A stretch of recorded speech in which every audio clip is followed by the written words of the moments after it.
বাংলাদেশ থেকে আমদানি রপ্তানি বাণিজ্যের আড়ালে প্রতি বছর গড়ে ৮৩,০০০ কোটি টাকার বেশি পাচার হচ্ছে, এমন চাঞ্চল্যকর তথ্য উঠে এসেছে এক আন্তর্জাতিক প্রতিবেদনে। গত এক দশকে এই পাচারের পরিমাণ দাঁড়িয়েছে প্রায় ৮,৩৩,০০০ কোটি টাকা। আমদানি রপ্তানি বাণিজ্যের আড়ালে ভয়াবহ হারে অর্থ পাচারের তথ্য উঠে এসেছে গ্লোবাল ফাইন্যান্সিয়াল ইন্টিগ্রিটির এক প্রতিবেদনে। ২০১৩ থেকে ২০২২ সাল পর্যন্ত বাংলাদেশ থেকে প্রায় ৬৮.৩ বিলিয়ন ডলার পাচার হয়েছে, যার বড় অংশ গেছে যুক্তরাষ্ট্র ও ইউরোপের বিভিন্ন দেশে। বর্তমান বিনিময় হারে এই অর্থের পরিমাণ প্রায় ৮,৩৩,০০০ কোটি টাকা, অর্থাৎ বছরে গড়ে পাচার হয়েছে ৮৩,০০০ কোটি টাকারও বেশি, যা দেশের মোট বৈদেশিক বাণিজ্যের প্রায় ১৬%।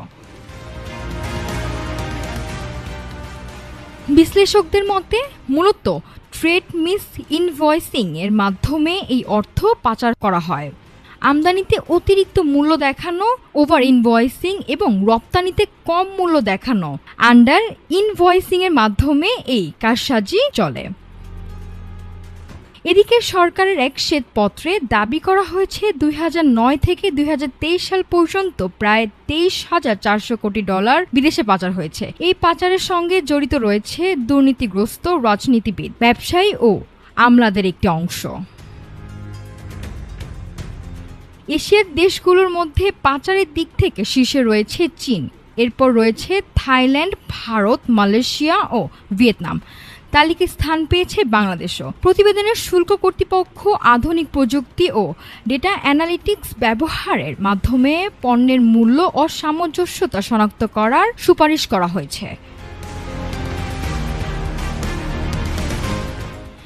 বাণিজ্যের আড়ালে এই বিপুল অর্থ পাচার দেশের অর্থনীতির জন্য বড় হুমকি হিসেবে দেখা দিচ্ছে। বিশেষজ্ঞরা বলছেন, কার্যকর নজরদারি ও জবাবদিহিতা নিশ্চিত না হলে এই প্রবণতা বন্ধ করা কঠিন হবে। বিশেষজ্ঞদের মতে, অর্থ পাচার রোধে দ্রুত কার্যকর পদক্ষেপ নেওয়া এখন সময়ের দাবি। নাফিসা সামিয়া, ঢাকা টুডে।